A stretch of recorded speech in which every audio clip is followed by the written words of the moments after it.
Hi everyone, Dr. Mike here. In this video, we're going to take a look at an overview of eukaryotic cells. So to begin with, you need to be aware that you are made up of between 70 to 100 trillion cells. And not all cells are created equal. They have different functions. So for example, if some of these cells are muscle cells, their job is to contract and shorten. And if they do this and they're attached to our skeleton, it allows for us to walk, talk, sing, dance, and move around. If these muscles line the hollow insides of our gastrointestinal tract, or our urogenitary tract, or our blood vessels, when they contract, they're going to push substances through. If this muscle is that of the heart, when the heart contracts, it's going to pump blood around the body. And this is just one type of cell, a muscle cell. But there's many different types. There's neurons, and they're there for communication. There's red blood cells that carry oxygen, white blood cells that fight off infection, and epithelial cells that form barriers between environments and offer protection. So you know that cells function differently, they look different, and their size is different. So for example, neurons can be up to 1 meter in length, and red blood cells, well, they're going to be around about 10 micrometers in length. Think about that. So you've got a meter about this big. Take 1,000th of that meter. You've got a millimeter. Take 1,000th of that millimeter. You've got a micrometer, and put 10 side by side, and now that is the width of a red blood cell. So even the size varies. So your question may be to me or your lecturer, what makes a cell a cell? If it functions differently, looks differently, size different, what makes a human cell a human cell? First thing is that the definition of a cell is that it is the smallest living unit of an organism. That's a cell. And we're going to be focusing on eukaryotic cells today. What does that mean? First off, if I were to draw a very simplistic picture of a eukaryotic cell, you're going to see it's going to have this, what we call cell membrane. It's going to have a nucleus, and then inside the nucleus, we're going to have DNA. This is a eukaryotic cell. Eukaryote means true nucleus. A true nucleus is the fact that there is a nucleus, a membrane-bound nucleus that you can see here that has DNA inside. A prokaryote, which is like the cell of a bacteria, for example, prokaryote means before true nucleus. So there's actually not a cell membrane, or I should say a membrane-bound area that the DNA sits within. And that's a prokaryote. We're focusing on the eukaryote today.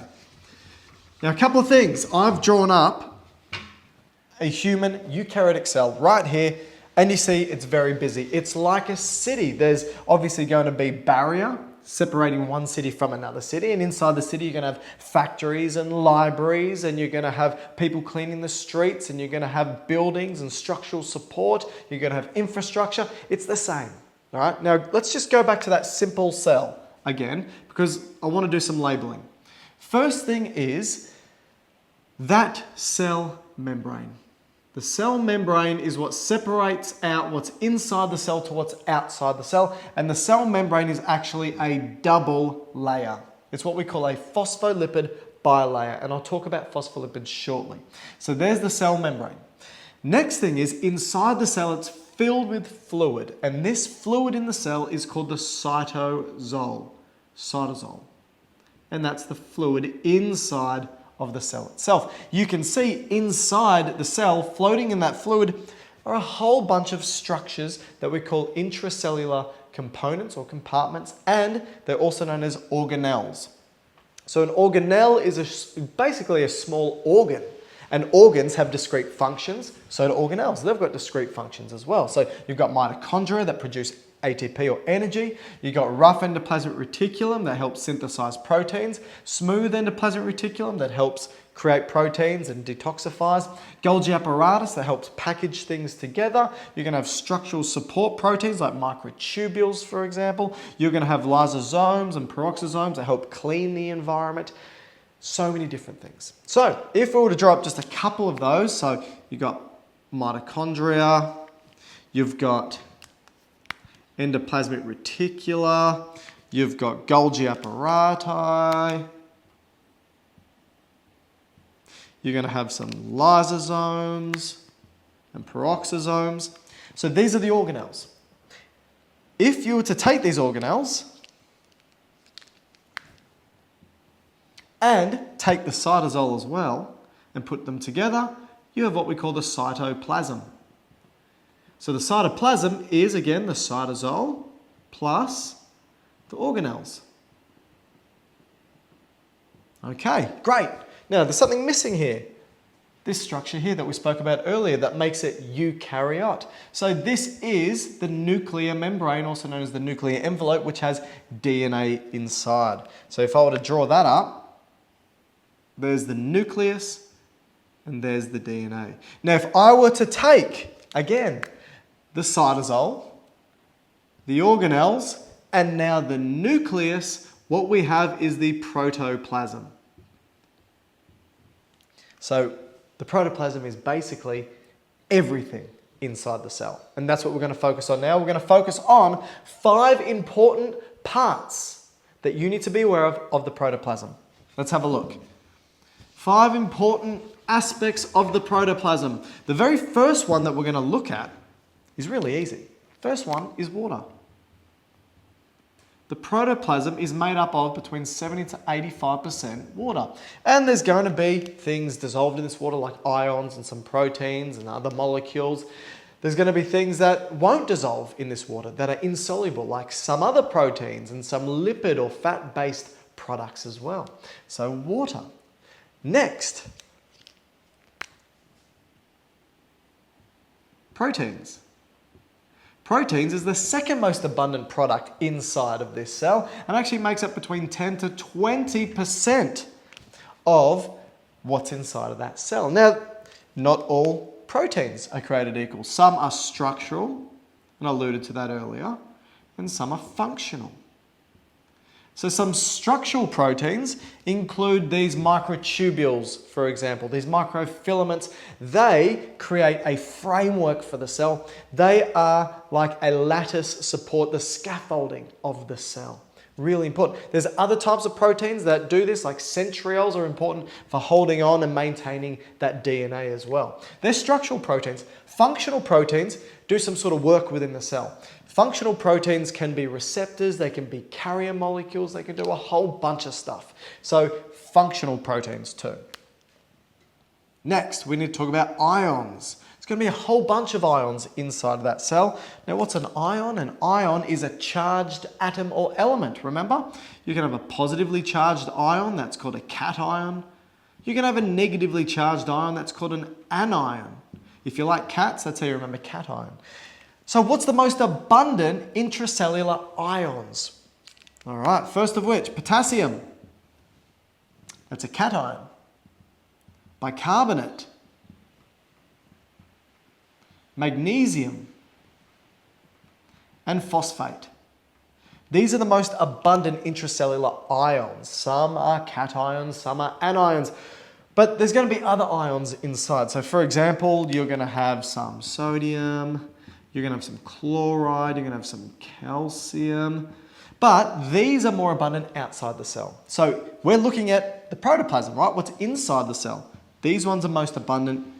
These ones are least abundant. So that's ions. Now what do ions do? Well, they can do a whole bunch of stuff. If we're talking about cells that are excitable cells like muscle and neurons, they're waiting to do something, right? Neurons are waiting to send a signal. Muscles are waiting to contract. They can only do this if there is an appropriate concentration gradient of these ions inside and outside. That means there needs to be certain ions that are mostly inside, certain ions that are mostly outside. And when they wait to be stimulated, these ions will shift. And if they shift, it allows the cell to do something. That's for excitable cells and excitable tissues. But you've got bicarbonate, that's going to be important for maintaining an adequate pH of the cell. You're going to have calcium, for example, that's really important for taking molecules that are created in a cell, specifically a neuron, for example, and pushing it out, exocytosis. They do so many different things. All right, ions. Next, number 4, lipids. So lipids aren't fats, but they're fat-soluble products. And the lipids that you need to be aware of include phospholipids, which again I alluded to earlier, phospholipids, cholesterol, and triglycerides. So phospholipids make up the cell membrane. In actual fact, there's 2 layers of phospholipids and they create a phospholipid bilayer. Now I've done a whole video on phospholipids, so watch the video on phospholipids, it'll tell you everything you need to know about them. Cholesterol. Cholesterol is actually embedded in the cell membrane of eukaryotic cells, and it allows for these cells to, or the cell membrane at least, to have what we call a fluid mosaic. Fluid mosaic, beautiful term. What's it referring to? The cholesterol being embedded in the cell membrane means that the cell membrane is not rigid. It's not hard. It's movable. It's malleable. It moves around, so it's fluid. So cholesterol allows for the cell membranes to be fluid and allows for things to float through and between the cell membranes. That's cholesterol. But cholesterol inside the cell can also be used to synthesize steroids, steroid hormones like testosterone and estrogen. Triglycerides. Triglycerides is our stored energy, stored version of fat as energy, more specifically. And so there's going to be very specific cells in our body called adipose cells that is just filled with triglycerides. And when we need to use energy, we take the triglycerides and break them up and can utilize them to create ATP from that mitochondria. Triglycerides. So for example, these fat cells, adipose cells, they're filled with triglycerides, but other tissues like muscle tissue, they can have up to 5% of it being triglycerides. All right, so they're the lipids. And then the last that we need to talk about is going to be carbohydrates. Now, cells aren't really filled up with carbohydrates.